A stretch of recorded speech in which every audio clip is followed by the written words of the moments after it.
This week's episode is brought to you by Audible, the leading platform for audio entertainment. We will hear more from them later, but now on to the show. You want to do the intro? Okay. Yeah, I mean, honestly, I might just ahead. include some of this crap or whatever. But, Yeah. guys, I don't know how far into this episode we've already gotten, but we are obviously approaching the end of the year, end of the decade, 2019. It's been quite a year for movies, and this is the first, returning solo guest on Movies and Nonsense. We have Rob from, Rob? I don't know what to plug you on, you know? Well, we're high school, we've known each other forever. So Yeah, definitely good friends. It's been a long time, and I feel like our love or shared love of movies is kind of a new thing, though.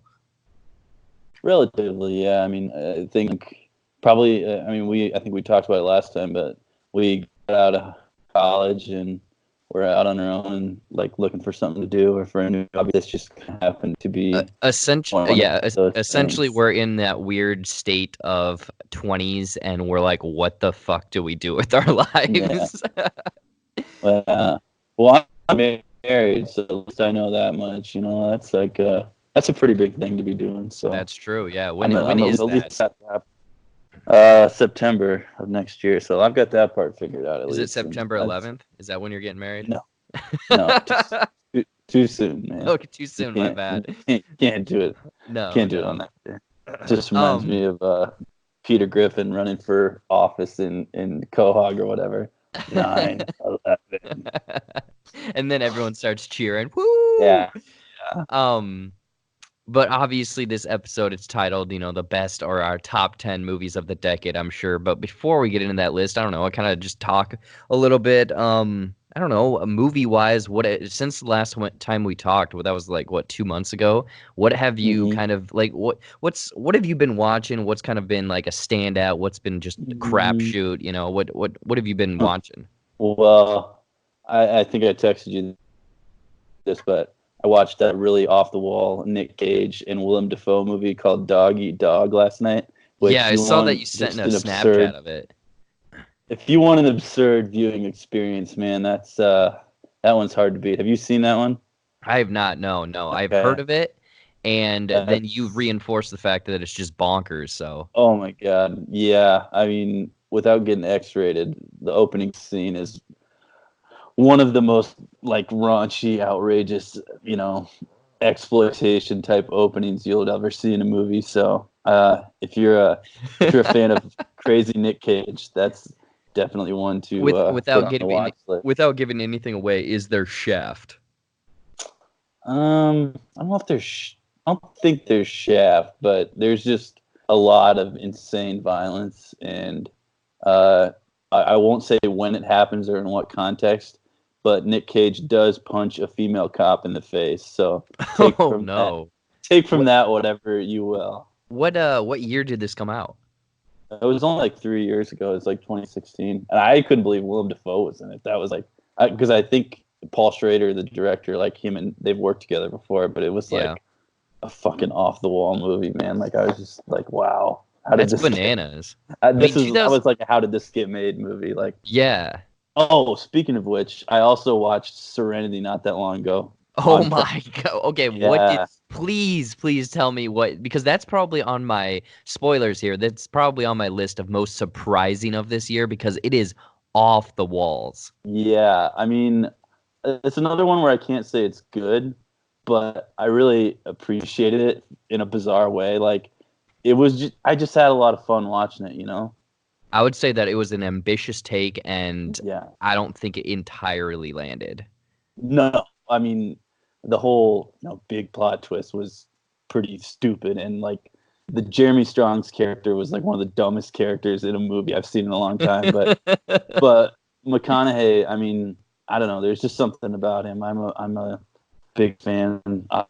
Obviously, always have been. He's a lot more generous to him than most people probably are. So. Again, without giving any spoilers away on this one, did you have an inkling of where it was going? The big twist? Yeah. Well, I guess you could. No, honestly, I didn't.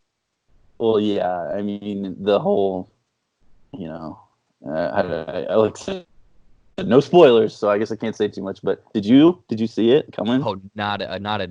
Oh, okay. I was I like, had a feeling. I was like, when is it gonna happen? There's something gonna happen. When is it yeah, going to happen? And I think I was in a theater where there was like two other people. Again, not that many people were in this theater, and I almost audibly stood up and been like, "What?" man, I really, yeah. I mean, I kind of doubt that very many people are going to go out and seek this out now. It is on Amazon Prime, but yeah, it's one of those where I still recommend it against all better judgment. You just got to see it to believe it. Oh yeah, it's one of those like it's so crazy.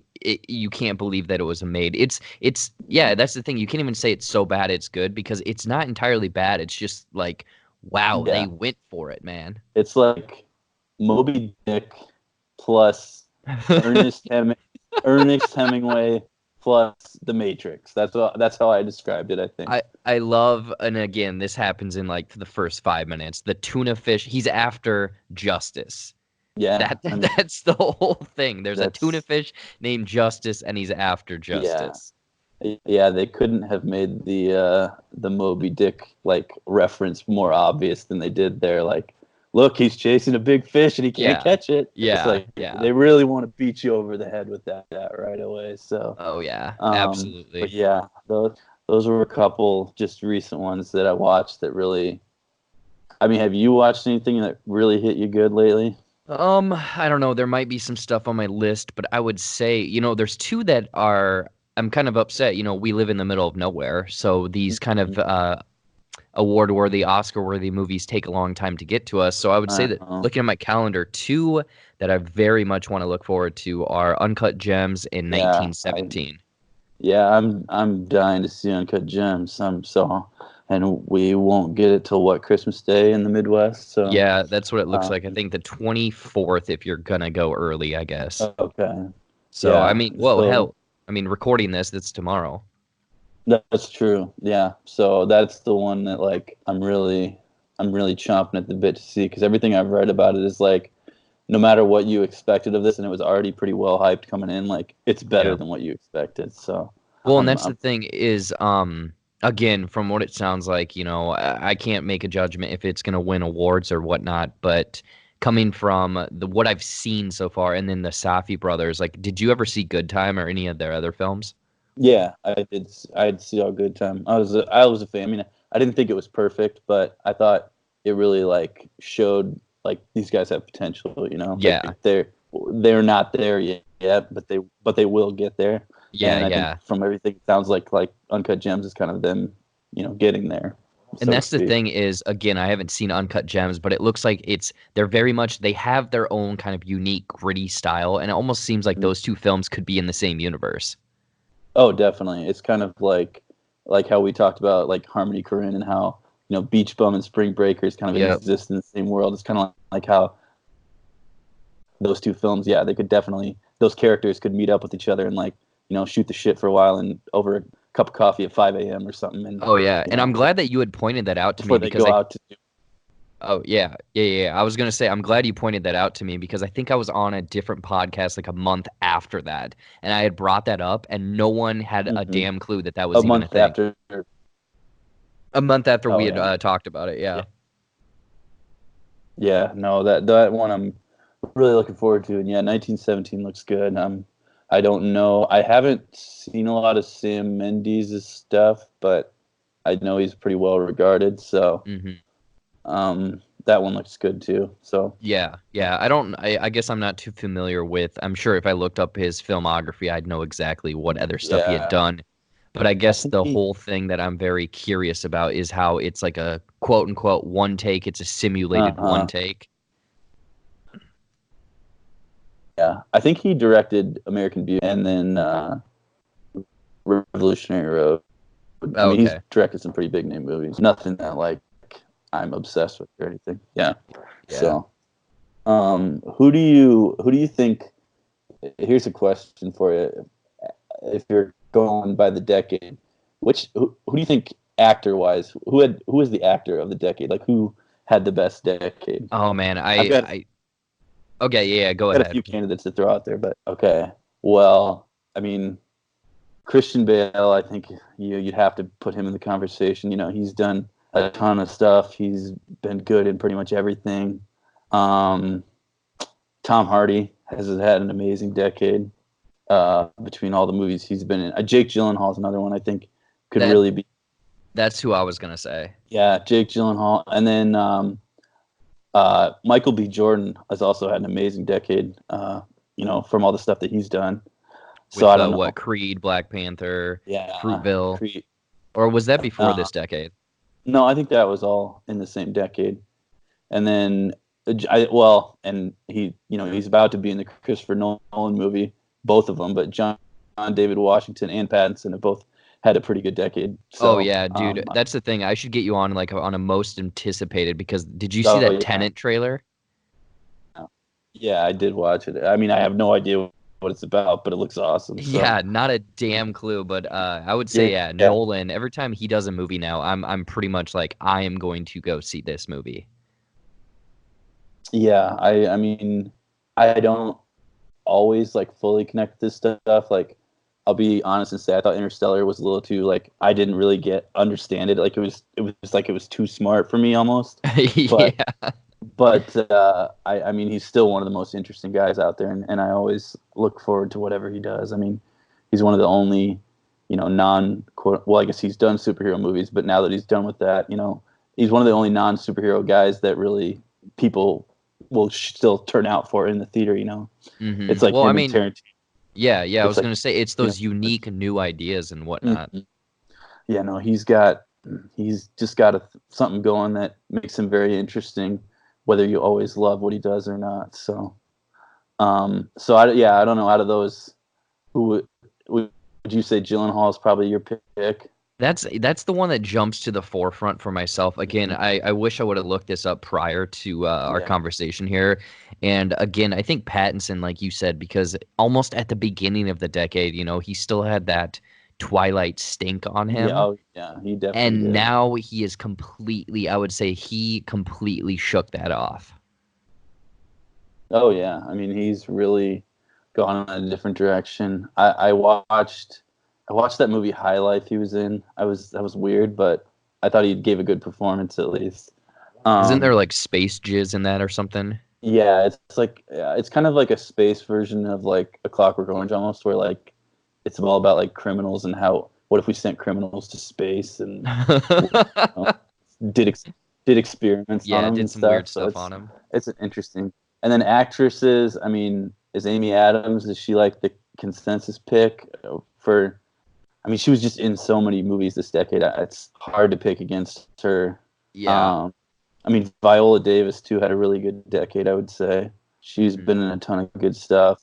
I don't know though. I mean, Amy Adams just had a hell of a decade. I don't know who else even.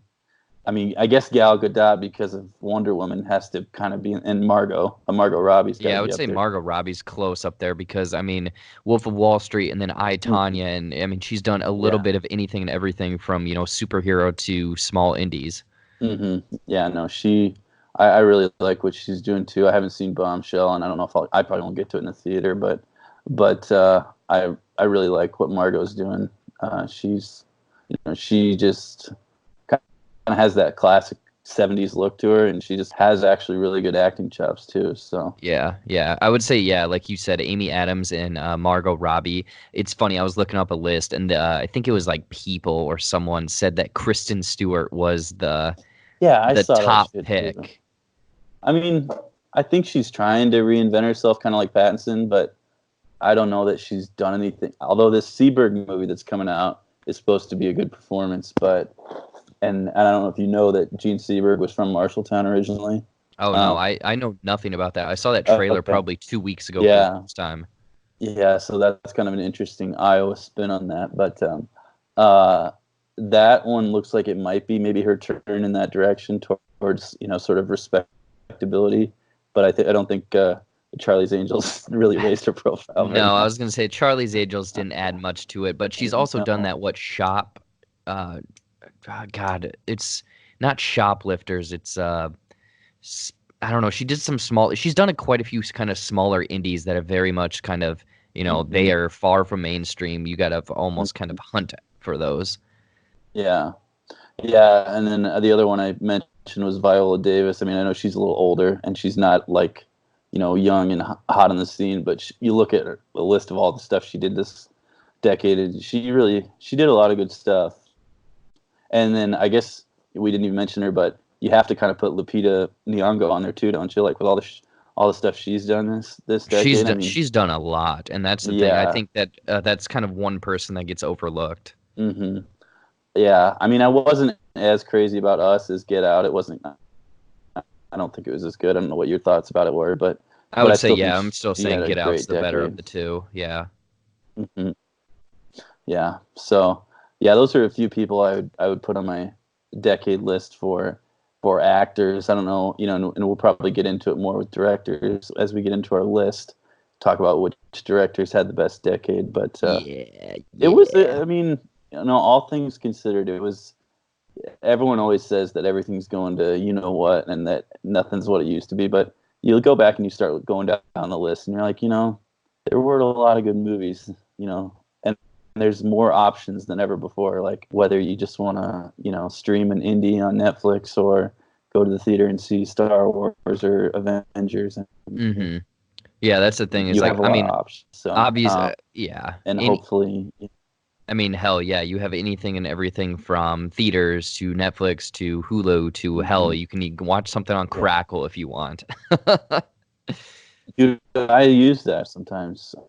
Didn't they get Joe Dirt too for an exclusive? Actually, it's free. You might as well use it, Yeah. What?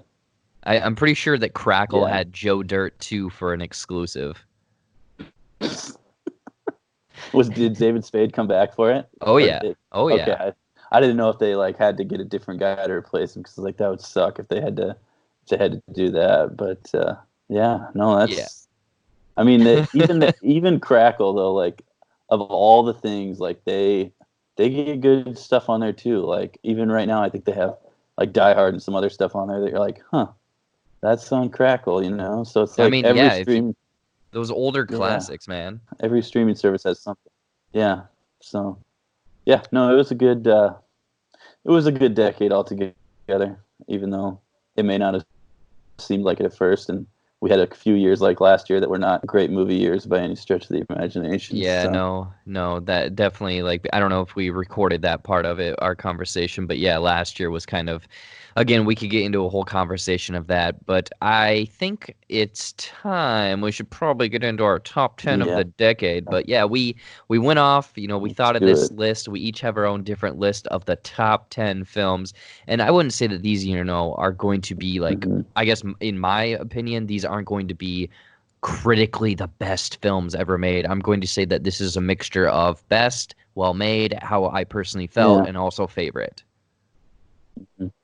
Yeah, no, I think it's I mean, there are a few of mine that are going to be on a lot of people's list, and I'll admit that, that's no big surprise. But I was I don't just want to do the AP, critics compiled list of the top 10 movies of the decade. I want to, actually do some movies that I liked, or ones that I thought maybe were overlooked. Wait a minute. So you're telling me you don't have Roma or The Artist on either of these? No, I haven't seen either of those, so that would hold me back on that. Although I think I still want to watch Roma at some point, but I just, it's one of those I haven't gotten around to yet. I'll admit to it. Hey, Netflix, man, just pop that thing on. I know, and it's on Netflix, so it's always going to be there at least. But I don't know. I mean, it's funny. We were talking a while ago about the top 10, the movies that won Best Picture, and it's Argo and The King's Speech, and it's is anyone gonna put that stuff on their top 10 of the decade list? I mean, I don't know. I'm not saying they're bad movies, but no, and that's the thing. I guess there's certain films that are definitely they're in the Best Picture contention, and it's a film that I'll watch once and I'll appreciate it, but I will never ever want to seek that film out again. If I ever watch The King's Speech, is that gonna be a rewatchable film? No. Yeah. No, definitely not. So I don't know. You want to hit it off with number 10? Yeah, I can start off with my number 10. And the kind of way that we're going to be doing this is obviously I'm going to go with my top 10 or number 10. He's going to go with his number 10. We're going to kind of go back and forth and discuss each one. If we have the same, if I might say, I have mine at 10 and then he has his higher, he's going to punt it and we'll talk about that later. Kind of just how any back and forth top 10 goes. But again, mine might be a little bit newer because, again, the last 3 years I've been seeing pretty much every film, I including. tried to not I tried to avoid doing all movies from the last 2 years. But Yeah, I know what you mean. which is good. But my number 10 is going to be a film from this year, and it's definitely in my top 10 of this year, and it's going to be Ford v Ferrari. Okay, I haven't seen that one yet. Still want to see it. Yeah. But it was that good. Well, I've heard great things about it. Yes. This is obviously going to get. I wouldn't say win Best Picture. It's going to get a nomination. I'm curious on what's going to be up against this one. But I mean, this story is one that I wasn't even aware of, and I love that it's almost it's an entertaining movie. Christian Bale, Matt Damon going back and forth. Their chemistry is great. As God, what's his name? Something Niles, I believe, and Shelby. Wait, it's not Ford versus Ferrari? No. I know that's who they were driving. No, and see, that's the thing is, it's so funny because in America, it's called Ford v Ferrari, and over in Europe, it's called Le Mans 66. Oh, yeah. Because the marketing and whatnot. But yeah, again, this is almost like a history lesson and kind of almost shows how the auto industry changed and whatnot. But again, their back and forth and chemistry, like Christian Bale is phenomenal in this movie because he is so damn likable as this British character, just doing his thing, racing, and he's very unconventional. But I would say a highlight of this film as well is the sound design and the way that they shot the driving scenes because it's very tense. This is a film that you need to, I would say, probably watch in the theaters. Unfortunately, it's probably not playing anymore right now. But the way, what's that? No, I said probably not in theaters anymore. Yeah, maybe at the end of the year when they, or at the beginning of next year when they do the kind of re-release of all of the best pictures. Yeah. But yeah, the driving scenes and the way they framed them and the sound design, I love that. So again, that's a newer film that's hitting on my list, and I didn't know if I should include it. I didn't know, but I guess I almost took my theater going experience into fact with this one, and it was again just a fun ride of a movie. No pun intended. Yeah, gets a good pun there. Okay, quick point on that though. How often do you forget that Christian Bale is actually British? Oh, all the time. And yeah, that's the thing is like I remember watching. My brother, for some reason, he always has the Graham Norton show on, like the clips from YouTube on, and obviously Christian Bale has been on that, and he just talks. I'm like, oh yeah, I forgot that literally any and every good actor is not American. Oh yeah, I know. Like literally every famous actor right now is British, pretty much. It feels like, but so I kind of cheated. I did a tie for 10th place because there was just one that I didn't want to leave off because it's this year, but I just loved it so much. And I also love this is going to give it away, but I also love the controversy that it generated and how stupid it was. So I have a tie. One of them is Joker. Okay. I don't know. You were high on Joker, I think. I was, and I never saw Taxi Driver or King of Comedy, so I guess it felt new to me. Yeah, well, and you still want to watch those movies at some time when you get a chance, but even with knowing those movies, it still feels like I think because I always log movies on Letterboxd after I watch them. And I think what I put was like, if the whole idea of 21st century movies is just going to be remakes, reboots, sequels, IP, all that stuff, then like Joaquin Phoenix doing Scorsese is probably about as good as we're going to get for a remake, So exactly. So yeah. I'm cool with that. So, and then the other one I had for my 10th, which was kind of a surprise. I don't know if you've seen this one yet. I think it was either 2016 or 2017, but it was Wind River. Oh, dude. Taylor Sheridan directed with Jeremy Renner. Wow, I am kicking myself for not including that one. I loved that year. Yeah. I loved that movie. That's a great movie. Just really gritty, really tense, really I mean, it just takes you to a world that you're like, you need a shower after you get out of it. Yeah. But man, that was just one of those movies that like it sticks with you for a while after you watch it, and you're like, man, I'm gonna be thinking about that for a while. Oh yeah, And I no, don't. I'm so glad you brought that up because yeah, that movie, like from the opening 5 minutes, you are into this movie because I Mhm, love a good mystery crime, and that's exactly mhm. what that film is. Yeah, yeah. And I mean, you probably know this, but Taylor Sheridan, he wrote 3 scripts this decade, or 3 famous ones. It was Hell or High Water, Wind River, and Sicario. And I love all 3 of those movies. And I almost wanted to include all of them on the list, but Yeah. it's 10 spots is it's pretty tight. I You would gotta make tough cuts. I love Yeah, all those three of out those of movies. those three, I think Wind River stuck with me the most. Mm, I've probably watched Hell or High Water the most out of those three though, because I just love that, that weird chemistry between the two, the mhm, fact that they are doing something that's right, and it's just a great kind of like gritty heist type thing. But yeah, Wind River, that is a solid mhm. choice. Yeah, no. So I feel pretty good about those two. So I was glad I got to include those on the list. So, what's your number 9? Number nine, and this one is I kind of almost jumped over and I was like, oh, I need to include this kind of a genre, this kind of a genre, and this one I wouldn't say is the best kind of action movie, but I probably had the most fun with this movie, and it's Mission Impossible: Rogue Nation. Okay. See, okay, the Mission Impossible franchise is one that I want to like go from start to finish, but I need to Yeah, just take time and do it. So I'm like, I don't want to watch one of these later ones without knowing the backstory. yeah, So I want to watch them all in order. So I haven't gotten around to those yet, but yeah. I I heard would great things about Fallout and Rogue Nation, I think. Yeah, yeah, and see that's the thing. Both of them were very good, but I feel like Rogue Nation stuck with me the most. And yeah, definitely if you're going to go back, I would say start at the beginning because then you can see they don't connect too much, but you can see how everything just escalates and how more and more into Scientology Tom Cruise gets because he does crazier and crazier things.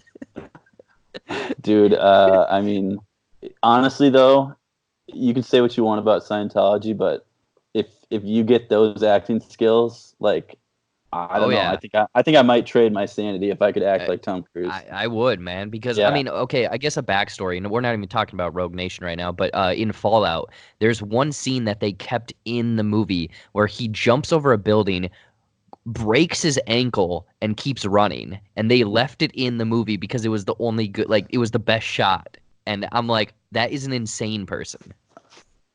That is insane. And he probably was like, yeah, yeah, you got to do it. Yeah, Like he's like, that's just believe me, how he like is. there's so many Hollywood backstories or behind the scenes stories about Um, Tom Cruise.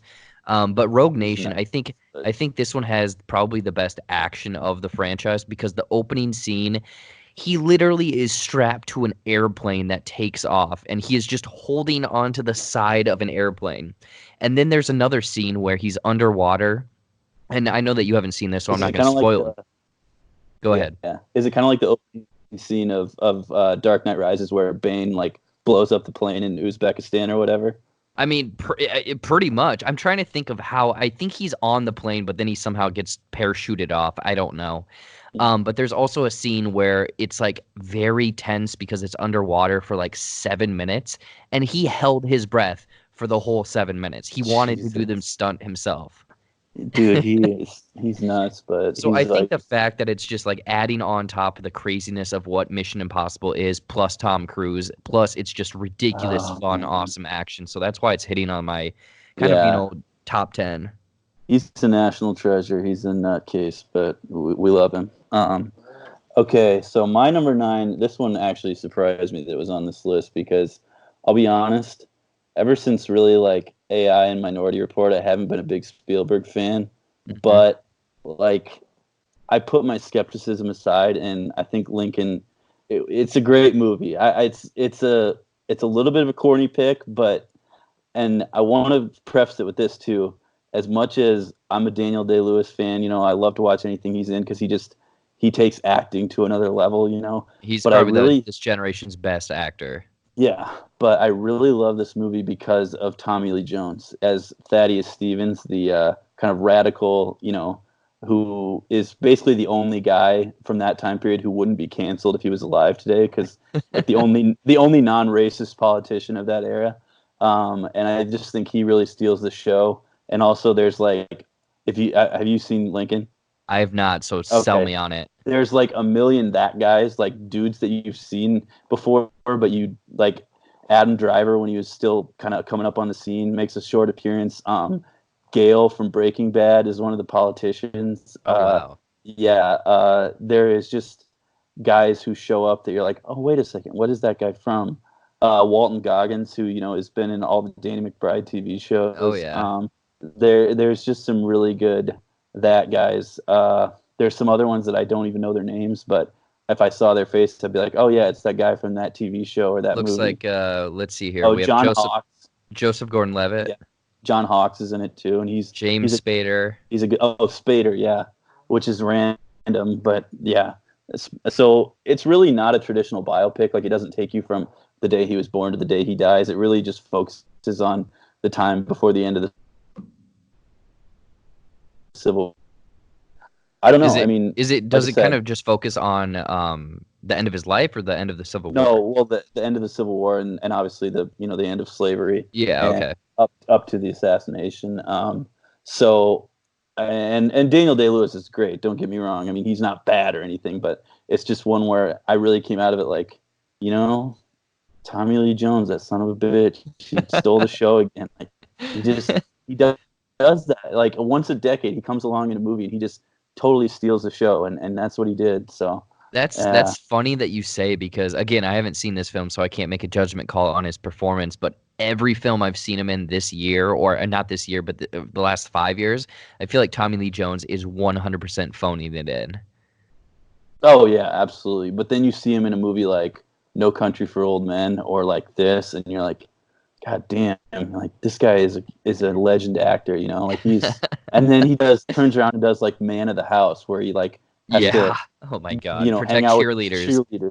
I know, and it's just, or like in JFK, like that's another one of his great performances, or Men in Black, but like he's just he's got so much when he really goes for it. He's incredible, and he's just so good at playing that old cranky guy. I really love Tommy Lee Jones. So I was gonna say that old cranky guy, like you said, is Tommy Lee Jones. Daniel Day-Lewis as Lincoln. Would you say that this is one of his, out of the film's performances that you've seen, is this your favorite of his? No, it's still There Will Be Blood. I mean, that's just an all-time. See, that's one I still haven't seen, man. I still haven't seen that one. That's just an all-time great movie. I mean, I don't know. I don't know how to describe it other than you just have to see it to. I mean, that's one of those that it's just, if you were going to teach a class on acting, it would just be like, watch this movie. I think in college I had I don't know what class. I think it was a semester class that they showed clips, and I think they showed a clip from that to show kind of like acting or emotion in a scene. So that really stuck with me. I'm still a big fan of Gangs of New York. Yeah. I think the movie should have been about him and not about Leo and Carmen Diaz.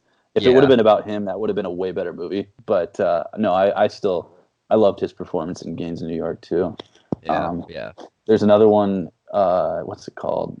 It's about the IRA bombings in Britain, where he gets. It'll come to me, but he's really good in that one too. I mean, he's really good in anything he's in. He's just and Phantom Thread I didn't love quite as much, but it's still a really good performance. Yeah, I appreciate it in that one, but again, I didn't think that it was that great. No, it's not really like the movie. The subject of the movie just wasn't my cup of tea, but he was good in it. So yeah. All right. What's your number 8? Okay, number 8. I have a feeling this one might be on your list, and it might be higher, but I'm going to go with Wolf of Wall Street. Yes, that is on my list. We'll save that one. Okay, we'll kick that one. Yeah. All right, we're kicking Wolf of Wall Street. All right. Okay. What's your number 8?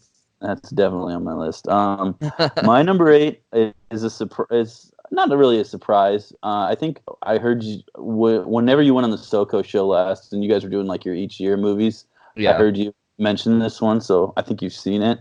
2013, a little movie called Prisoners with Hugh Jackman and Jake Gyllenhaal. Dude, that movie is that one, tense. it's another one like Wind River, where like after it, you're just like, oh man, like I need to take some time to process this. Like, whew, Yeah. I need to get my heart rate down. Like, this movie just messed me up. So I that one remember is, I remember the first time watching this. I had heard about it on like a podcast or people were raving about it, and I remember watching it and I just felt icky afterwards. It just is not. It's a well-made film. It's fantastic, but my God, it just unsettling. oh yeah. Well, the thing that I thought about it that it really made it interesting to me was like, okay, so it takes the basic concept of something like Taken, the famous I've got a particular set of skills idea, and like I'm gonna, hunt down my daughter. And it also takes kind of the premise of Man on Fire with Denzel, but then it takes it to the extreme of like, what if you get so wrapped up in this pursuit that you actually become the bad guy and you completely lose your mind? Yep. Which is kind of a similar theme to Zodiac with Jake Gyllenhaal, also, different decade, but another great movie. So it's just kind of like what happens when you just go completely over the edge and just abandon all of your morals and in this pursuit. And I thought it was really, like you said, unsettling. I mean, and everyone's great in it too. You have Hugh, and then you have Maria Bello as his wife, and then you have Viola Davis shows up in that one along with Terrence Howard. Yeah, And I then would you say the creepy guy, Paul Dano. Paul Yeah, Dano is great. phenomenal as Yep. that character. Yep. Yeah, he's great too. Which, speaking of There Will Be Blood, he's also very good in that with Daniel Day-Lewis. Paul Dano is, and then whoever that other guy is that plays that Bob, I don't even know his name. Do you know who I'm talking about? David Desk. God damn, I can't pronounce it. He's in the Dark Knight as well. Yeah, yeah, David Descomek. yeah. Yeah, he's actually been on quite a few podcasts recently that I've been tuning into, and he is a great guy. Yeah, no, he's really good too. And then Melissa Leo as the crazy aunt, she's really good too. Just all around great performances. I don't know. You probably have a Denis Villeneuve movie on here somewhere, maybe. I don't know. Maybe. Yeah, this was my favorite of his, but I think everyone that watches the movies he made this decade has a different favorite. So, I mean, he made like 5, really well regarded ones. So he had a great decade. He might be the director of the decade. Yeah, honestly. actually, yeah. Now that you're saying it, body I of would work. definitely say that. Yeah, he's probably the top of the decade there. I think again, no spoilers on Prisoners here, but I remember that last like 5-10 seconds of the film is just oh God. Yeah, yeah, yeah. No spoilers, but Yeah. okay. So yeah, no, I think we both agree that's a great film. Yeah, I was gonna say I should have included that one. That one kind of slipped under the radar. Well, there's going to be a bunch. Like you'll mention one, and I'll be like, "Damn, that was a good one too." But I just didn't, it just didn't quite make it, or I missed it, or whatever. So, Yeah. What's your number 7? Okay, number 7, and the reason it's hitting on here is because it almost took it almost created a new genre, and it's the technology that was used. And it was, I think, 2018, I think, Searching. Did you ever see that? Okay, no, I haven't seen. That's with the guy from Harold and Kumar, right? Yep, John Chow or whatever it is. That looks good. I wanted to see that. I'm gonna have to cue that one up. Yeah, 2018. For people that haven't seen this film, it's this drama, thriller, mystery type film, but the essentially gimmick or shtick of the film is all of it is shown on screens, and it's like through security cam footage, Skype calls, phone calls, FaceTime, web pages, and I thought the way that they structured just the opening of the movie shows. It goes through different operating systems of a computer and showing how there's family photos, and eventually you find out through just no words at all. It's just the score playing and what's happening and shown on these computer screens that this family had a daughter, and then the mom died, and now it's the daughter and I guess husband. And then it goes off on this crazy mystery. what's up? So does the daughter go missing in this one too? Yes. Okay, so it's kind of a similar theme to Prisoners in that way. Yeah, now that you say that, yeah, very much kind of a similar type thing, but the way that they tell the story, and I was so surprised at how they were able to convey such a mystery and emotions and misdirects by showing things that weren't your typical just camera angles and filming characters in scenes, rather just phone calls and FaceTime and whatnot. I think they did a phenomenal job, and I'm trying to think what the genre that essentially they created or used here is called, because I know that Unfriended, another not a great film whatsoever, they use that same kind of just screened way of capturing the film. But I would say if you're into mysteries, this is very much, a film that you need to check out. And I think that they had announced that they're going to make a sequel. It's not going to follow the same characters. It's going to be almost an anthology type thing. Do you love to read but simply cannot find the time to enjoy your favorite books? Or, did you actually forget how to read? Well, try Audible today. Audible is the world's largest seller and producer of audiobooks and other spoken word entertainment, enriching the lives of millions of listeners every day. With their customer-centric approach to technological innovation and superior programming, Audible has reinvented a media category and is the driving force behind today's audio entertainment revolution. And if you sign up today, you can enjoy a 30-day free trial, which includes 1 audiobook and 2 Audible originals absolutely free. Simply click the link in the description of this video to get signed up and enjoy unlimited audio entertainment with Audible. Now, back to the show. Oh, interesting. I put on my list. That sounds like a good one that I'd be into.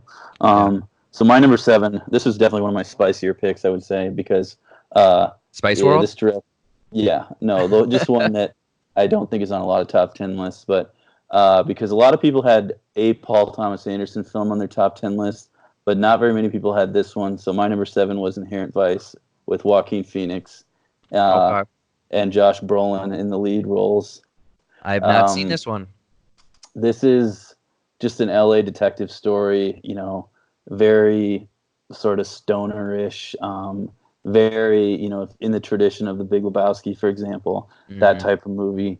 It's an adaptation of a novel by Thomas Pynchon, which he's kind of known as like one of the most famous writers of the last half of the 20th century, and this is the only time they've ever turned one of his books into a movie, and I thought they did a really good job. I mean, it's not a movie you watch for the plot. We talked about this with Miami Vice, but it's a movie you watch for the vibes. I mean, it's all about it's a good vibes. It's honestly, it's a really good companion movie to Once Upon a Time in Hollywood because it takes place around the same time. It's about it's kind of late 1969, early 1970 LA, right as kind of the death of the 60s is going on, and kind of everyone is dealing with sort of the loss of the hippie movement, all the values they thought they were fighting for.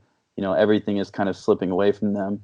And, as that goes, there's kind of a classic LA detective conspiracy that unfolds against that backdrop. And Joaquin, he's another guy. He might have had the best decade of any actor. But this one slipped under the radar. A lot of people didn't see it or didn't get into it.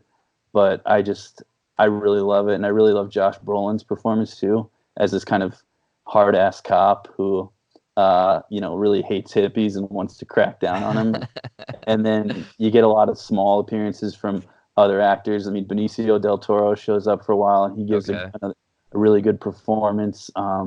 Catherine Waterston shows up for a while, and she plays his girlfriend, Joaquin's. Eric Roberts, Martin Short even shows up. So there's just some really kind of out there performances, and it's a really good. Looks like Owen Wilson's in it as well. Yeah, Owen Wilson. He shows up out of nowhere.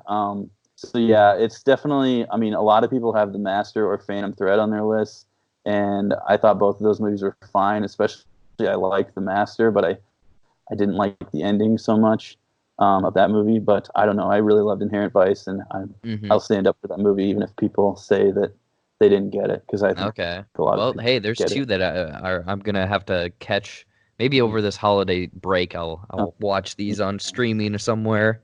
Mm. Okay, so my What's number your number 6? Or wait, no, 6. we both did.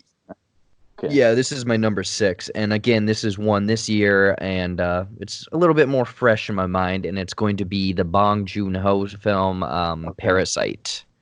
I think this is one that I was gonna preface before we started as, if I had been able to see this, it very well might be on my list, but I just haven't had a chance to see it yet, so Yeah. I can't put it on the list before I've seen it. So, Uh-huh. but everything I've heard about this movie is amazing. So, Yeah, and I will stray far from spoilers, but I went into this film, again, foreign film. It might turn some people off because of subtitles. I would highly, highly recommend you go and check this out, because I went into this literally knowing nothing, and I think that that's the best way of going into this, is kind of subverting your expectations, because it starts as one thing, and by the time you're done with this film, it is completely different. And the performances from everyone, the way that it's almost this despicable family, and the mystery that's created in it, it almost has these horror elements. It has this very subtle and perfectly timed humor. It's very much on my top list of 2019, and again hitting on this list for 2000, or the decade. I wanted to put it higher, but again, this is a little bit more fresh in my mind. But I mean, and again, it has these undertones, messages about social class and whatnot. Yeah, believe me, you can find a lot of stuff in this film once you see it. And I'm going to stop talking there, because I feel like you need to see it. If you're listening to this and you have not seen it, stop this, go watch that, come back, because this is sort of an experience type film, because it's a genre bend, I would say. yeah, yeah, no, that's definitely high on my list of movies to see as soon as I possibly can. So whenever that hits streaming or rental, I'm probably gonna hit that up about right away. So I'm excited for that one. My number 6 actually might be my most oddball pick. I actually watched this one not that long ago, and it's by a director named Andrea Arnold, who I wasn't familiar with at all, and featured a newcomer, an actress named Sasha Lane, and then Shia LaBeouf in a supporting role. And it's called American Honey from 2016. Have you seen this one? I've heard of it. I have not seen it, and it popped up actually on a few lists of top of the decade. Oh, it did. Okay, I didn't know if this would be on any other ones. Well, I mean, I think it was like top 100. Oh, okay. But this one I really did not expect to think much of, and I saw the runtime, and it's like 2 hours and 43 minutes, and I'm like, man, this better be a good movie. Like, I don't know, I don't know if I'm gonna watch. You know, I'm a little iffy about this, but like, it's just it just surprised me, because I think there's been some good movies about kind of like the underclass, and like you mentioned with Parasite, like, you know, people who are not definitely on the have-not side of the fence, and this is definitely that, because it's about a crew that basically goes around the Midwest and sells magazines. And this girl, you know, is living with an abusive stepdad and family, and a poor family in Oklahoma, and gets kind of roped in while she's at the grocery store to go sell magazines with this crew that includes Shia, and also Riley Keough is in the movie as well. So, and it's just, I don't know, it's just one of those movies, like visually it's really cool. It has a lot of echoes of some of the older kind of Lovers on the Run type movies. Like you'll see, you know, sort of the Wizard of Oz type story, almost like The Journey. And then, you know, you see stuff like Bonnie and Clyde and like Badlands and Natural Born Killers. You kind of see some of that influence in there. Okay. I mean, they don't kill anybody, but they do commit crimes along their journey. And I don't know, it's just a really satisfying film too, and the way they use music is really cool. And I just feel like it was a good movie about, you know, class and, you know, people who you would otherwise know nothing about, but it wasn't condescending toward them. Because there was another movie that I almost put on here, and you may have seen it, The Florida Project, but I watched part of that on a plane once. Okay, I liked that movie, but man, I feel like they sure made that girl character out to be like the worst person possible. So it was a little like, I don't know how to feel about this. it was still a good movie. But so American Honey for me was just one of those that really, it just tells a story that you're not going to get anywhere else. Mm-hmm. And Is it almost the way you're talking about it? Is it almost like a road trip film? yeah, it's a total Okay. road trip film. I mean, they're pretty much in vans the whole time. So they're just like they go from like Kansas to Texas to the Dakotas. I mean, they really it's all about the kind of the plains area and they really do a good job of visually too. I mean, they make an area that should be pretty ugly out to seem really beautiful. So that's an achievement. I think. So Yeah, sounds like it, man. I was gonna say, I feel like you need to almost write up a list and be like, hey, you need to watch all these, and I need to do that for you. Yeah, no, I know. Well, you're probably a little more on some of the franchises and genre ones that I maybe have missed, especially like the Mission Impossible and stuff. Like I know I need to watch those, but it's just like when there's a ton of movies, I'm like, man, where do I start? Yeah. So Yeah, believe me, hell, man. Just this weekend I watched way too much crap. So, so let's um, get to number 5. What do you number got? 5. This one is literally action packed to the max. One of my favorite films of that year, and it's Mad Max Fury Road. Okay, I got that one on there. Do we That's need to actually kick it? yeah, we'll kick it. Okay, kick it. Yeah. Uh, my number 5, and I think you did your 2019 film, so I don't know if this will be on yours, but this is from this year, and probably not what you would expect from me, but my number 5 is Once Upon a Time in Hollywood. That Okay. one. Okay. I it's crazy to say this, and maybe it's just because I just saw it, but it might be my favorite Tarantino movie. Oh, really? Okay, because I know that you're a Tarantino fan, so I was curious on where this would rank up there for you. I I don't know. Yeah, and I came really close to putting Django on there too because I really love Django. Mm-hmm. And Kelly, my fiance, really loves Django. That's like probably one of her all-time favorite movies. So I really came close to putting that on there as well. I don't know, where you rank your Tarantino movies if you're like a Pulp Fiction guy first and foremost, or I think I had a conversation with someone. I still think Inglourious Bastards is number oh one. yeah, Yeah. Inglourious is high up there for a lot of people too. So I totally respect that one. That's a good one. That was one that if it had come out a year later, might have been probably would have been on both of our top 10 lists. Yeah, yeah. So yeah, no, I just love Hollywood. I mean, like I said, with Inherent Vice, I love that setting, that late '60s LA, kind of as the '60s are about to die and the hippie movement's about to die and everything's about to change, with one specific event in the case of Once Upon a Time in Hollywood that has been referred to as the end of the '60s, and kind of Tarantino doing his Tarantino thing where he just rewrites history and everyone gets a happy ending. Yeah. Everyone except for the bad guys gets a happy ending. Which So, I mean, yeah, the way he did that was really cool, but not to cut you off there, but two things. I love seeing actors have to act in movies, mhm. Where Leonardo DiCaprio, what he's doing on that set of that Western, he's almost acting but poorly acting. It's this weird like multiple levels type thing.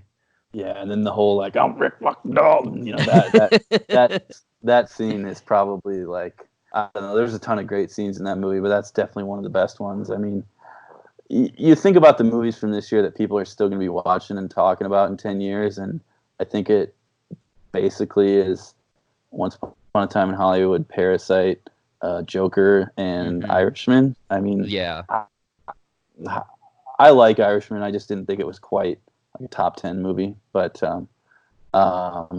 yeah, no, the Once Upon a Time in Hollywood, that's my vote. If I had an Oscar vote for Best Picture, that's probably what I would give it to. But if I see Parasite or Uncut Gems, that might change. So yeah, see, that's the thing is I feel like I need to see Uncut Gems, and I'm gonna be curious on what they pick for the top 10 this year for Best Picture because again, last year not much to pick from. This year you have too much to pick from, so it's going to be interesting.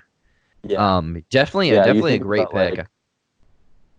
Yeah, no, you think about like some of the movies that were nominated for Best Picture last year, and you're like, they wouldn't even like be on anyone's list. No, if not they had this to year. make it this year. Yeah, so, but Yeah, no, I feel good about that one. I mean, like I said, it's still too soon to see like how it will, what its legacy will be, and how people will react to it in 5 years or 10 years. But Yep. I think it's a great movie, and it's really Tarantino kind of commenting on his own career, I think, and like how he's coming to the point where maybe he's not relevant anymore, and like somebody like the Safdie brothers, like they're the new gritty crime guys who are the trendy ones now, and it's like now he's coming to terms with the fact that he's an old guy, and he's Yeah.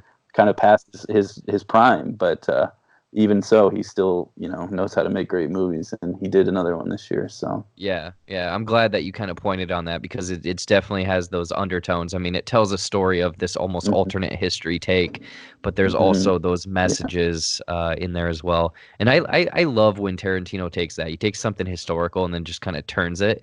And it's going to be funny because in the future, do you think people are going to think that that's how history actually went down? that's a good question. I mean, I don't know, how people will look back. I mean, I don't even know, like, you think about like 30 years from now, like, will people still talk about the Manson murders? Like, will there still be like this weird cultural obsession with them? I mean, I don't know. Yeah. That's a great question. I mean, I just don't know. I mean, Yeah, we'll have to come back in 30 years and do another yeah, podcast for this. exactly. We will definitely. All right, All top right. What's four. We're on the Yeah. top four. My number four, this is again a newer film, and again, I think it was because it kind of stepped the technology up a bit. It was very unique, and it was Spider-Man Into the Spider-Verse. Okay. I have seen this one. I like this one a lot. Yeah.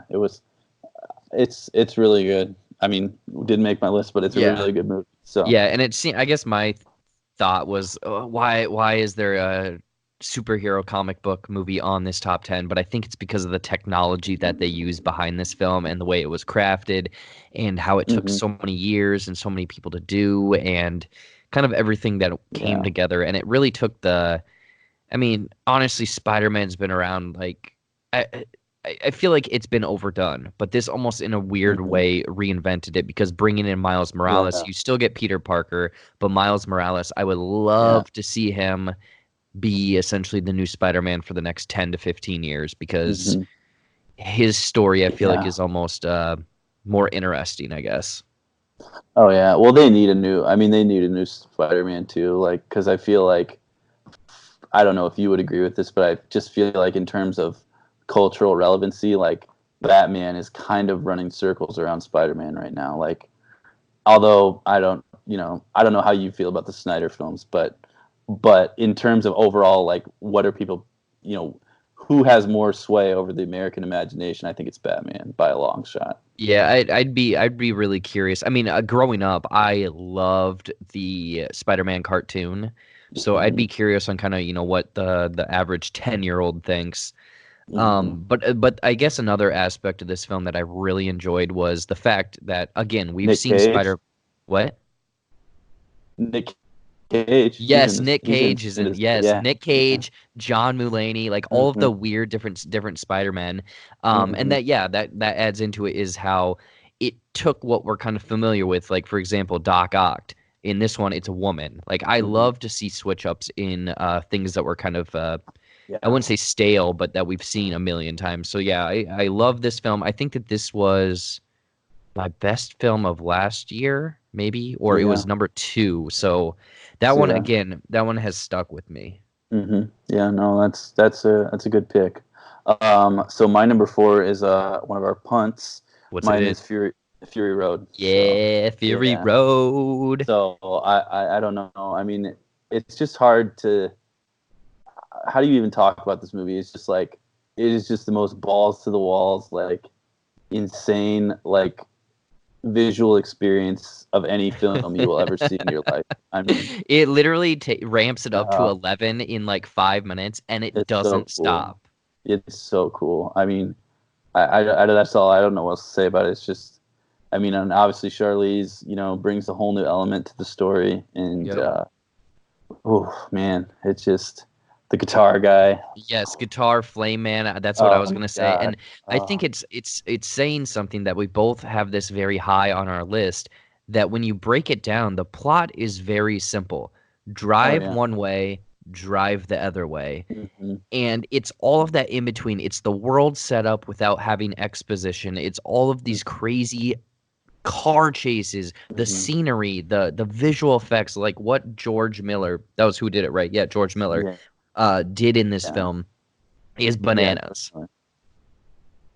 Well, and it's just it's crazy too because obviously there was a 3-film series that came out in the the 80s with Mel Gibson. Yep. And I have seen the first 2. I haven't seen Beyond Thunderdome because I heard that one kind of wasn't that. Yeah, you could probably skip that one. Yeah, but then he just totally reinvents it and like we said, cranks it up a notch and just they actually moved where they filmed it. They didn't film it in Australia anymore. They filmed it in Africa this time. Okay. Yeah. So even visually, it looks a little different because of that, and it's just it's so cool. It's just hard to know what else to say about it other than it is one of the coolest movies you'll ever see, and just one of the most visually stunning experiences that you'll ever have. Yeah. So, yeah, I was going to say, I haven't done my top 10 action movies yet, but this is obviously on that, and then top 10 of just the decade. I mean, this is just a crazy, just fucking batshit, that whole, there's like 15-minute scenes of just action, and it's, it's awesome. That's all I'm going to say, is it's just awesome. This is one of those ones that I kick myself for because when it came out, I wasn't really going to movies and theaters at all. I wasn't with anyone. I didn't really have anyone that I would go to the movies with. So I didn't get to see this on a big screen. And I really would love to do that someday if I ever could. But that just seems like a perfect big screen movie. Yeah, I think that's what it was. And again, at this time, this was when I was dating someone that we went to every movie all the time. And I rarely, I guess I would say, I don't have much time because I see so much crap to see movies twice. And I saw this one 2 or 3 times. Yeah, I mean, it's just insanely good. I don't know how else to say it. Yeah, and I'm curious to see kind of what, because I guess he has 2 more that he wants to do. The next one comes out 2020, right? I think. Oh, God, I hope so. I don't know.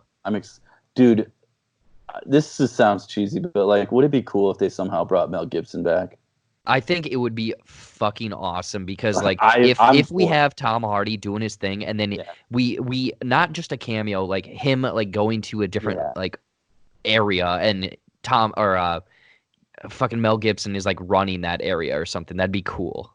Yeah, I'm all for it. I know it's kind of like fan service and kind of like doing the whole Star Wars MCU everyone's doing it, man. Come on. Yeah, I know, but just do it, man. Bring him back.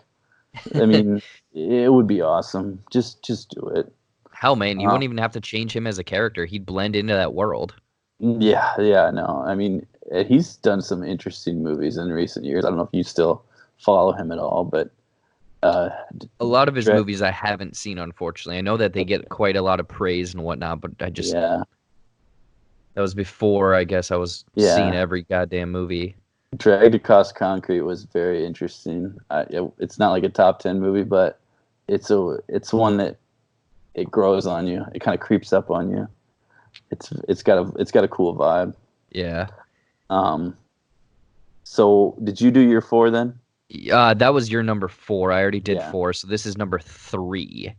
And I'm curious if this is going to land on your list. Yeah, number 3. I have The Social Network. Okay. Yeah. I like this one. I know it's on a lot of people's top 10 lists. This is one where I almost put it on there, but then I'm like, man, this is on everyone's list. So I got a little skittish about it. But no, it's hard to deny. Yeah, and I think that this one took me 5 years for it to actually win me over, because I remember when it first came out, I was like, this is that stupid Facebook movie, whatever. Yeah. Well, my problem is I've seen it once. I only saw it when it came out, so I haven't revisited it yet, and I need to, but I just haven't gotten around to it yet. So gotcha. Yeah, so 2000 came out in 2010. I didn't see it until probably 2013, and then I've watched it. Okay. Every other year since then, and I think that it's just it's this cool story of kind of getting the backstory, and again, it's only told from one side.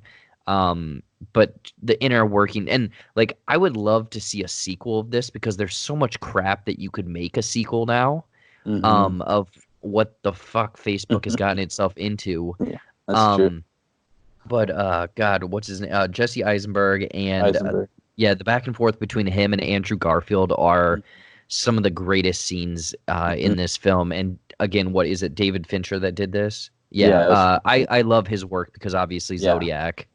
he's a great director, and I like Gone Girl. I didn't really Yes. care for I didn't care for Dragon Tattoo that much. It was kind of I don't know how you Yeah. felt about it, Yeah, I but was gonna say Dragon Tattoo didn't land as hard as Gone Girl. uh, Gone Girl, I remember watching that, and that was funny because I think that was like a first or second date, and I was just like, a great date I'm movie. gonna go home. I don't want to hang out with you right now.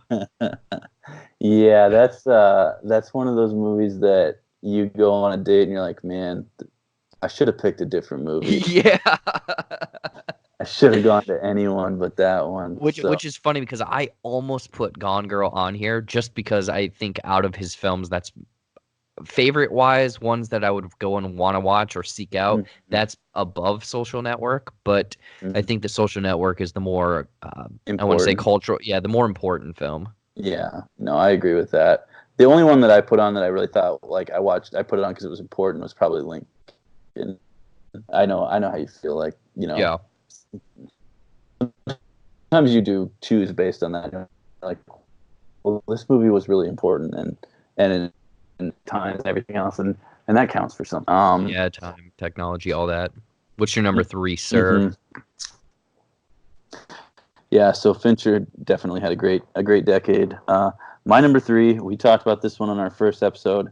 It's another one of my wild cards, but I just can't preach about this movie enough. It's Jeff Nichols' Mud, starring Matthew McConaughey All and right, Ty all right, all Sheridan right. and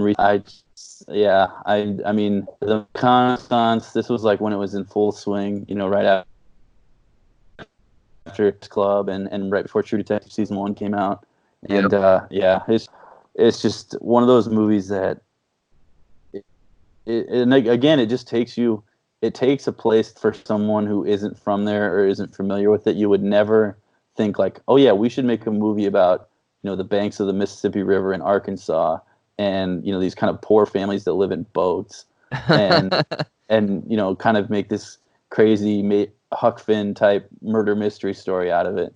And he does it because that's where Jeff Nichols is from. He's from Arkansas, and he does it, and it's just like damn, this guy's got it. He did a couple movies before this, and Michael Shannon is in this movie too, and also Sam Shepard in one of his last performances right before he passed away. Yep. So just some great actors all around. If there's one movie that was underseen this decade that I'd be like, people, if you need to see this now, I would preach this one because I just really feel strongly about it, and it's a really important movie to me. Well, now that you've mentioned it on both of our episodes, I feel like I need to watch this film now. Yeah. And Nichols, I don't know, he's kind of veering away from the type of storytelling he did at the beginning of his career because I think he wants to pivot towards more of like a Spielberg type of thing, and he wants to do more like E.T., like Close Encounters type movies. And I don't know how that's going to bode for him. I mean, I'm a little worried that he might kind of lose focus and drift too far off that way because he did a movie called Midnight Special in 2016. Yep. That Adam Driver and them were in, which it was fine, but it didn't live up to his early stuff because his movie before Mud, Take Shelter with Michael Shannon and Jessica Chastain was also really, really good. I just think that's kind of his wheelhouse, and that's the kind of stories that he was made to tell, and I just hope that at some point he gets back to that. So yeah, I was going to say, I'm glad that you touched on Midnight Special because that was a film that I wanted to see that year, and it very much reminded me of, again, like you said, Spielberg. It was like Super 8, meets E.T., and kind of, it had that flavor. And kind of Carpenter's Starman, too. If Yep. you've seen that one. Yeah. Yep. So, yeah, no, but definitely Mud is just one that I really had a strong connection to and I really love. So, Okay. We're getting into the nitty gritty. Yep, What's we're number getting two? there. Number 2 for myself, and I'm curious if this is going to get in your top 2. I don't know, but I'm going to say Inception. No, I didn't have this one in my top 10, but I do like this one too. Yeah, I yeah. saw it in theaters when it came. I haven't really revisited it recently, and that might be part of the reason. But yeah, no, it's a great movie. I was gonna say this is one of my all-time favorite films, just Mhm, because I don't know, maybe I'm just cliched, or I just love the fact that it's just so fucking weird, where it's all of mhm, these different levels and nothing mhm, makes sense, and the ending is obscure, and mhm. I don't know, just every little weird thing that Christopher Nolan puts in this film, it's so Yeah. bonkers. Sometimes I get a little. I don't know if I get tired of Nolan or I just get to the point where I'm like, God damn it, dude, you're so smart, and like, but you're just too smart, and like, Yeah. actually, I think my two favorite films of his are still The Dark Knight and Memento, but I Mm. I I have a lot of love for Inception I too. was gonna say I caught Memento for the first time probably within the last 2 years, and I was like, this is fucking bonk. Like, I wish I didn't know how it actually played out because it had Yeah. been spoiled by so many people. Oh, okay. Yeah. But I was like, man, this guy is, again, like you said, too smart for his own good. Yeah, and I think that's my main beef with Nolan is that sometimes he is too smart for his own good, and I don't know. I mean, it's not that I don't respect people who just go all the way, and say Yeah. like, "This is what I can do, and I'm gonna do it."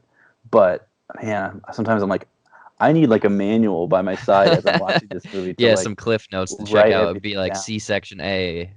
Yeah, no, I mean he really makes you do your homework when you watch one of his movies, and so yeah, no, but that's a good pick. And I knew you said Inception was one of your all-time favorite movies, so Yep. I had a feeling Yeah, that was I was curious on where I should right put near the that one or top. two, but it hit number 2. Okay, I respect that. My number two, I'm gonna probably guess you haven't seen this one because it was early in the decade, and this movie is very, I don't know if it's controversial, but it's on a lot of top 10 lists, but a lot of people hate it too. Okay. And it is The Tree of Life with Brad Pitt and Chastain, and also I shared it again. Directed by Terrence Malick. He actually has a new movie out right now, A Hidden Life, about the guy who resisted the Nazis in Austria during World War II. So Okay. I don't know. It's just it's a crazy movie. I mean, it's a kind of a coming of age story about these kids and Brad Pitt, as their dad, and kind of him trying to find his place in the world and eventually, kind of coming to terms with failure. And it's also, Sean Penn's also in the movie. I forgot Yep. about that. And Fucking it's 3 all hours and 8 minutes? the shorter. That must be the extended cut. I watched I the don't one that know. was That's what Google's telling me. I watched the one that's about 220, and Okay, that jeez. yeah. So but it's also like it's intercut with all these like planet Earth documentary type shots of like because it's supposed to be about the origins of life and Okay. how we came to be on this planet, and it's about it's very spiritual. It's about faith, but not in the like a God's not dead kind of like hit you over the head corny Yeah. way. It's more of like a really contemplative type of style. Um, so I really dug that movie. Really connected with it. Pitt and Chastain really give great performances. Uh, and I don't know. Malik's just one of those guys. I don't know if you've ever seen any of his films, but they say that you either have a Malik gene or you don't. Like you either connect with him and think like, wow, this guy makes incredibly deep, incredible, not difficult, but movies that really kind of make you think and test you, or you Yeah. just think like, wow, this guy's a pretentious ass, and he's so self-absorbed that what is he even talking about, and maybe that's some people might feel that way about Nolan too. So maybe in that way they have something in common. But yeah, Malik has directed that Badlands and The Thin Red Line, The New World, and this movie. So that was one that it really hit me hard. So I I really I think it's almost a perfect movie. So Yeah, I was gonna say I just looked up Terrence Malick films, and I haven't seen a single one. So Yeah. Well, Maybe I need to dive into that and find if I have yeah, that gene or not. yeah. No, he is one that you either I think like, do I dig what this guy puts? Is it just not for me? And I've connected with it for whatever reason. So, Hmm. um, and then what's your number one? Number one, I feel like I have a hint of what your number one is, but my number one is a film, and again, I wanted Inception to be number one, but this Hmm. film is just one that stuck with me, and I think it's one of the best sci-fi films ever, and it's Arrival. Okay, that's Denis Villeneuve, right? Yep, and I was That's gonna Denny say, that directed that. yeah, yep. I had to have one of his films on here, and I think just obviously the way it's shot, the way it's framed, all of that jazz. But the story is, Hmm. again, I don't want to spoil anything for anyone that hasn't seen it. For you, maybe, but it's these Yeah. aliens that come to Earth, and it's kind of, are they good? Are they bad? And the way it's told, and I guess I think it was like almost the last like 5 minutes. I got like I'm trying to remember how I felt during that. I think I got really emotional, and it was just like, wow, I did not see that coming in. I think it's Mhm. just there's a lot of interesting things that are done in this film, and not only that, but it is again shot very beautifully. Mhm. Yeah, I think I need to revisit that one. Did you ever see that one? Because I did watch it the first time, and I kind of thought like I liked it. I just expected and it's one that people still talk about a lot. So I Yeah, need to give that one another chance. yeah. That But one no, has that one. I the mean, I was gonna say the last few years that one's kind of gone up in my book.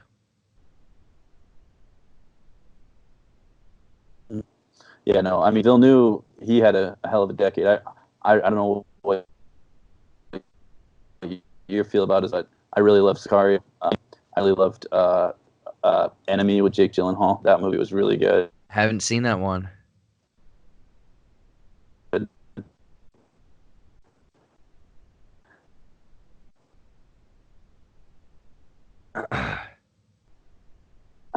I didn't. I wasn't crazy about Blade Runner. I Yeah, wasn't crazy yeah. I was gonna say Blade Runner was about the Blade Runner sequel. For me, he had a hell of a decade. absolutely, What? absolutely. Oh, I was gonna say Blade What? Runner. Yeah, Blade Runner.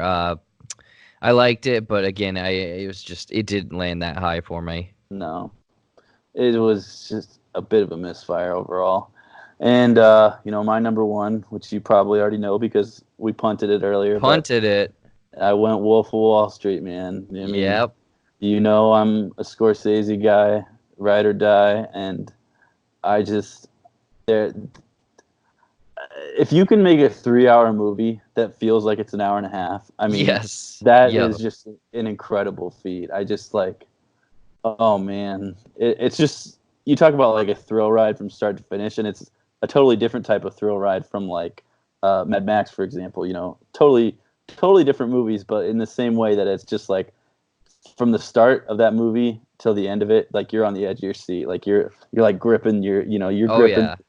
the cushion in front of you, like you're like, oh my god, what's he gonna do next? Like why do I hate this guy so much? But I just can't stop looking at him and wondering what he's gonna do. Um, I mean, the thing that just blows me away about that movie, and it's obviously become it's lived on since it came out, and there's a lot of memes that have come out of it, and it's lived Yeah. on culture and so on.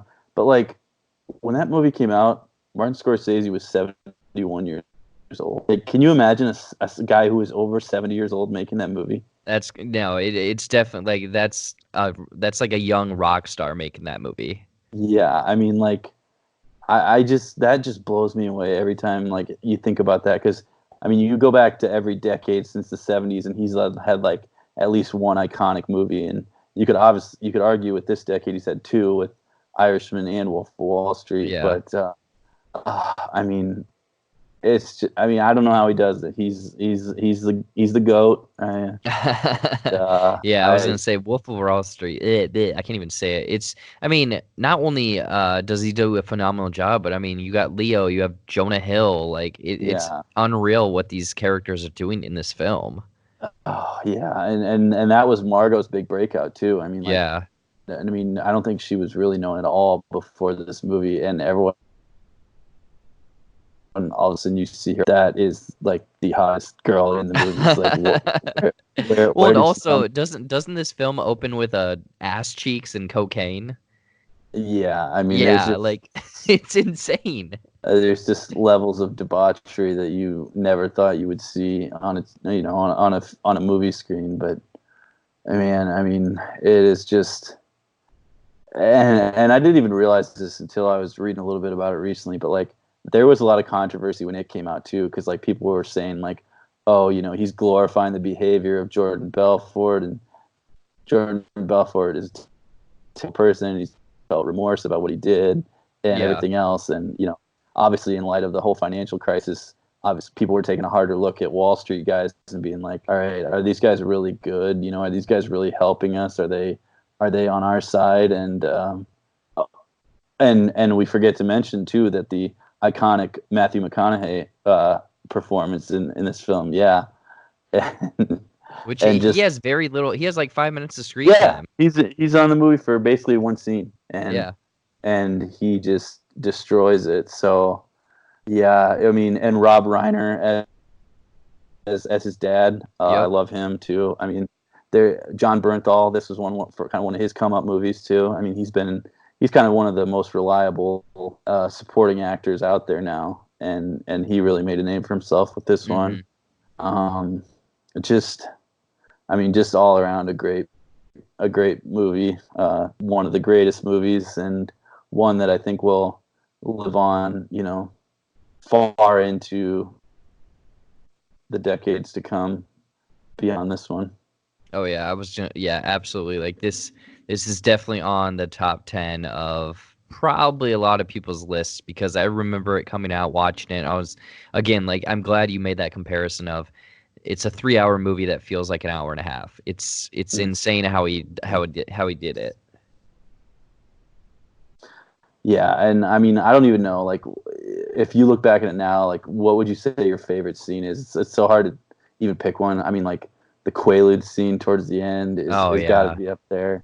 Like, obviously, Steve Madden. yeah. I mean, the scene, any of the scenes in The Office where they're having the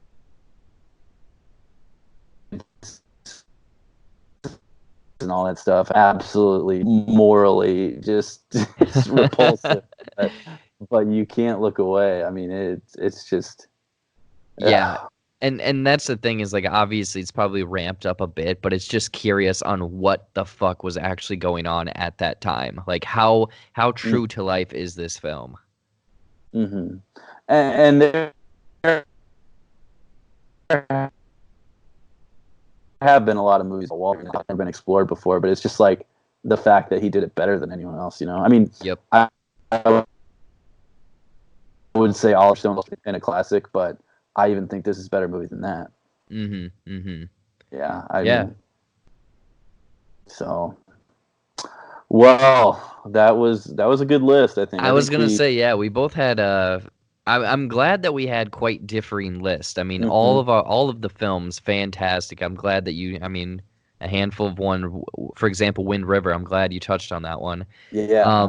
But yeah, that's our top 10 viewers, listeners, or whatever. What are your guys' top 10? Let us know, I guess, in the comments down below and whatnot. Are there big ones that we missed? I mean, I'm sure that there's probably someone out there that's going to say one of the Avengers is supposed to be on our list. Personally, I don't think that's. I mean, for you, maybe. Not for myself. No, I'm kidding. No, Everyone no. hates that movie, but Yeah. um, maybe we can actually put in the comments what our lists were and have people, compare themselves to what we Yeah. had. I think there's a lot of good ones. I mean, I think that come from this decade, and I might watch one in a couple months and be like, man, if I would have seen Yeah. that back then, I don't know what I came up with. Yeah. Yeah, I was gonna say there's quite a few that it's always playing catch up. It's impossible to see every film. So, Mm-hmm. anyways, yeah, Rob, thank you so much for coming on in this episode. Before we round out, I mean, you had kind of said something about what 2020 movie resolutions. Would you have in mind for this? What is this? Well, maybe we can record that one a different night since Okay. we've gone for like an hour and a half already. Okay, But, yeah, that'll be a future episode, people. So yeah, stay tuned for that. we can do that one soon. But yeah, just kind of like, are there types of movies that you want to, watch more of in 20, or things you want to catch up on, that sort of thing. Maybe think about that for a couple days and we can come back to it. Yeah, absolutely. I'll think about that for a future episode. But again, yeah, we're about at an hour and a half. Man, this is a great episode, Rob. I'm glad that it kind of worked out. I mean, we had a few hiccups with the internet, so people, if you're listening, hopefully it panned out well. Otherwise, technology doesn't always work the best. But he'll probably be here, or I'll be there next time for filming. Anyways, Rob, no, thank you so much for being on this. You definitely bring a more, I would say, analytical, in-depth look at films, while I'm just like, hey, did you see that film where Tom Cruise was hanging from the side of a plane? Yeah, I know.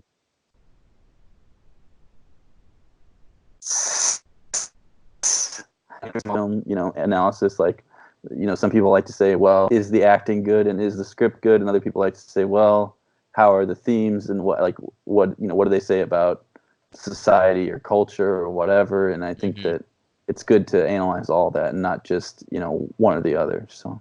Yep. Perfect. Rob, do you got anything to plug before we head out of here? Otherwise, we can wrap this beach up. Yeah, no, I love the show. Always listen. And I'm glad that I get to be part of it sometimes. So hopefully we can do more in the future and just keep watching a bunch of movies, right? Absolutely, man. Absolutely. No, thank you so much for doing this. This was actually, you brought the idea up, so thank you for that. Yeah, no, definitely. Well, we'll talk soon, my friend. It's good to talk to you. All right, bye-bye, everyone. Bye, Rob. Bye-bye. Yeah.